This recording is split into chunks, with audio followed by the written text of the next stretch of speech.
Hello everyone, welcome back to Royalty Soaps. My name is Katie Carson and I am the Duchess of Suds here at this channel. Today I have a DIY project for you. That's right, I'm actually teaching you how to make soap once again here at Royalty Soaps. All of the ingredients that I'm using in today's video can be purchased from Brambleberry, who is, a little drum roll, a little moment of appreciation, the very first supplier to ever sponsor a Royalty Soaps video. That's right, today's video is sponsored by Brambleberry. What an honor, the collab of the century. We're so excited. I'm gonna be showing you guys a few of the products in their Island Oasis collection. The Island Oasis collection is inspired by warm beaches and cold drinks. There's tropical fragrances and extracts. They've put together a couple of kits. The whole thing just screams summertime and having fun. I can personally tell you that the fragrances in this collection are top of the line.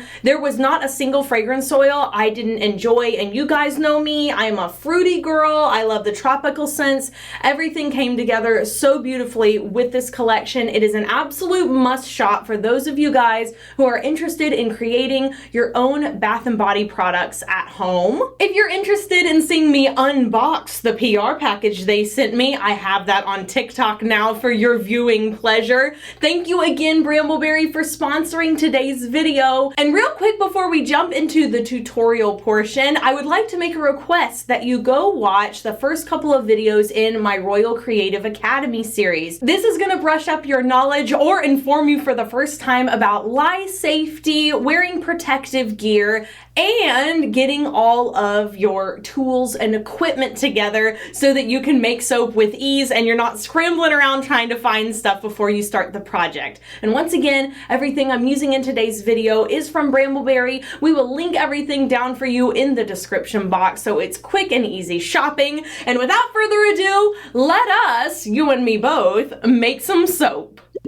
The first thing that we have to do for this project is make our little soapy embeds on top. So I am using the small 9-ball embed mold from Brambleberry. It looks just like this. And this is one of my favorite molds that I have used consistently throughout the years. It is the perfect embed size to fit on a 1-inch thick soap bar. And I think I'm going to do 2 colors just for fun. And this mold holds about 1.8 to 2 ounces. So I'm going to cut 2 ounces of clear melt and pour soap base. This is also from Brambleberry. I like to use the low sweat type for my embeds because they are exposed to open air for a long period of time. And even though we keep everything around here with really low humidity, it doesn't hurt to help it out with the actual formulation. So using my KD 7000 scale that I have literally been using since I started soap making,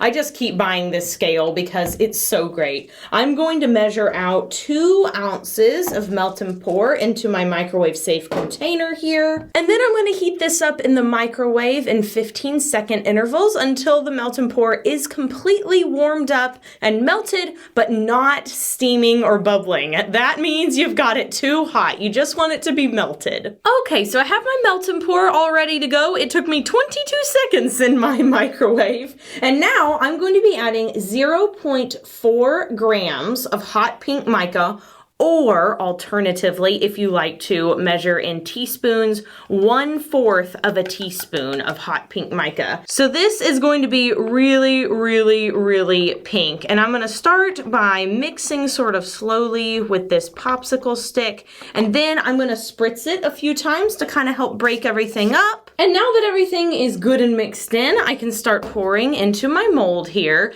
So one thing that I like to recommend when making embeds is pouring slowly your first couple of times, because this can come out really fast if you're not used to pouring it, and it can get all over your table. Obviously, it's just melt and pour and it's not caustic still, so if you do get it on your table, no big deal. But if you'd like to avoid the mess, go slower than you think you need to.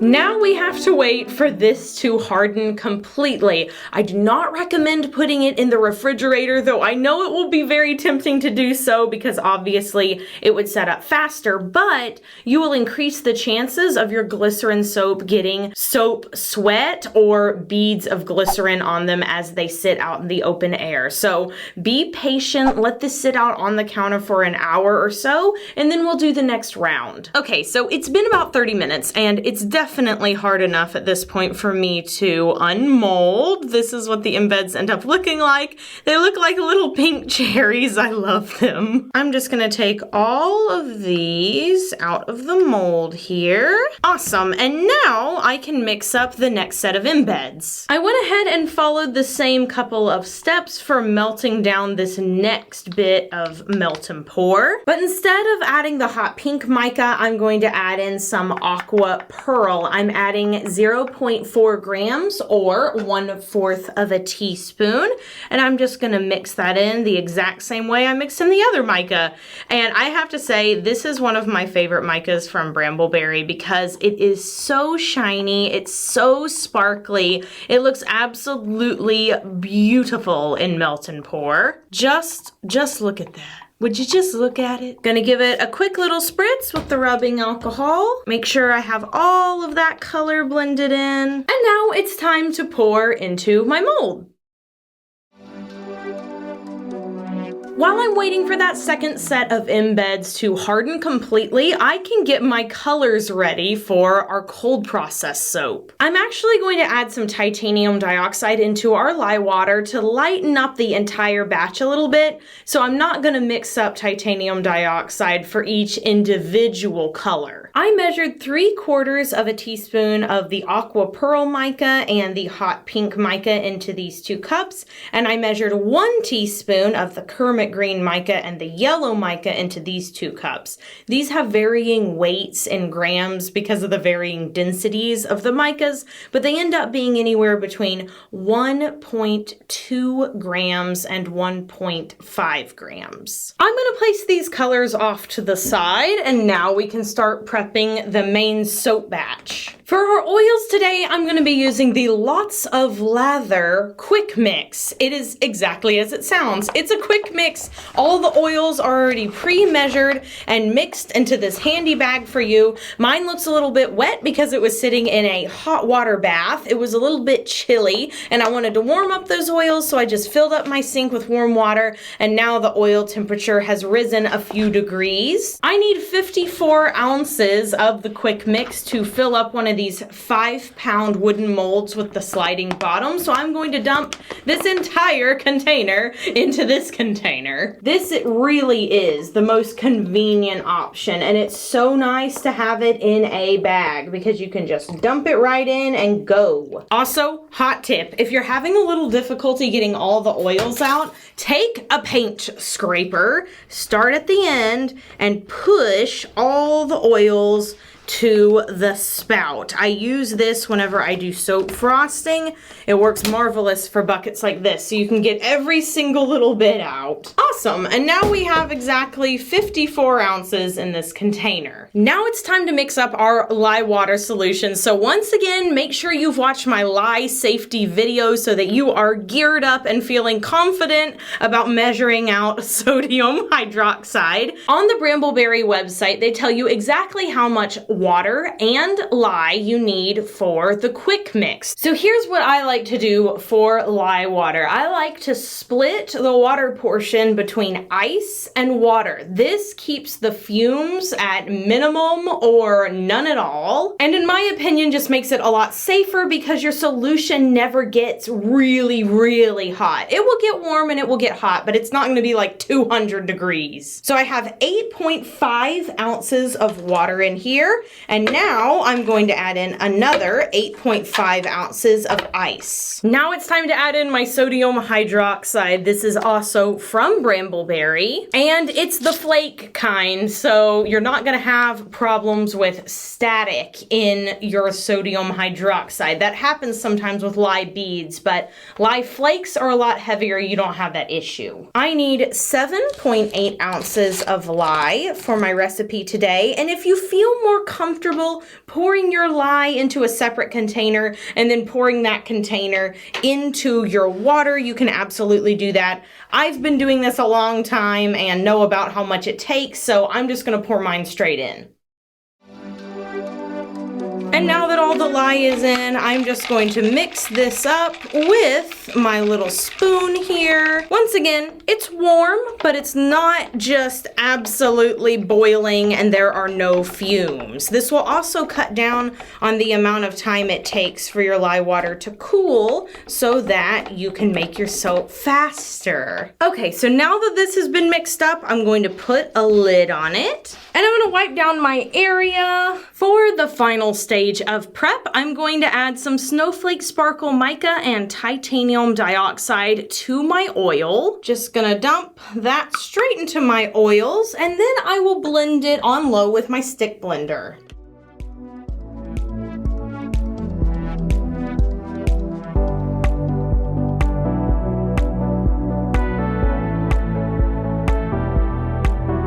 My colorants are off to the side, my oils have been mixed up and ready to go, and these are almost ready to pop out, so we're almost there, you guys. What people don't know is that most of soap making is the prep work, and that the actual soap making part only takes a few minutes. I've let the lye water sit and cool, and so now I'm gonna check the temperatures. 89 degrees and 83 degrees. So since they're both in the 80-degree range, we can begin. First, I'm gonna start by pouring my lye water solution into my oils. And now I'm gonna blend on low until just past emulsion.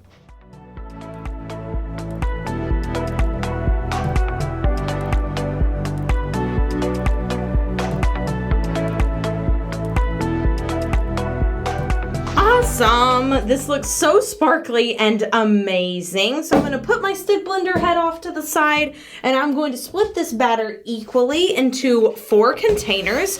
I'm just going to eyeball this. If one's a little more than the other, it won't matter in your final product. You will never know. I'm going to scrapey out my little container, and let's go ahead and add our colors. So in goes that hot pink mica and the aqua pearl, our yellow, and our kermit green. And before we mix them up, we have to add our fragrance oil. I'm gonna be using the Bali Breeze fragrance oil from the Island Oasis collection. It smells so good. And I'm just going to pour 1 ounce into each of these containers right on top of the color there. It will help disperse each one of the micas. All right, and now we blend.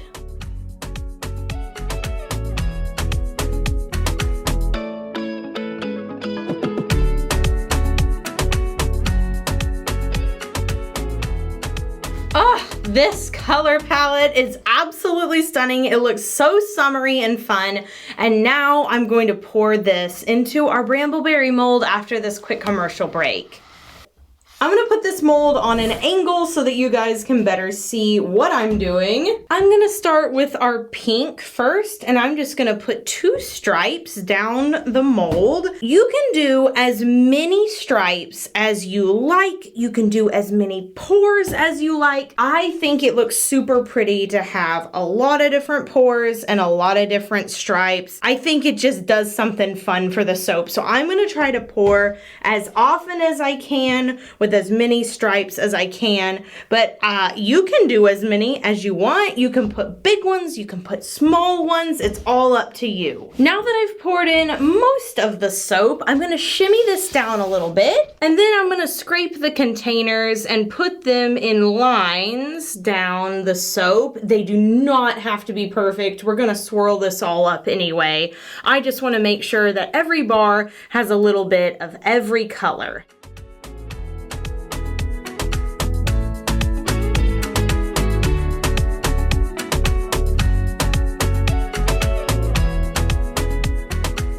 And now that I have have all the colors in, I'm gonna go ahead and tap it down, and it's time to swirl. So there's lots of different ways you could choose to swirl the top of this. I'm gonna do a little infinity swirl, my own self, just like this. I feel like this looks super nice. Maybe I'll go around the edge of the mold here just so that all those colors really get pulled in and there's no air spaces. Yay, that looks so pretty. Okay, let me tap this down. Awesome, now it's time to place our embeds. So I personally like to get 16 bars out of one of these molds. You could get up to 17, but I like to cut off the ends to make samples. So my markers are for 16 bars, and I'm just going to alternate these little gumballs on the markers. I did put the green and the yellow in the middle so that the little soap gumballs would be sitting on those and the embeds would pop a little bit more.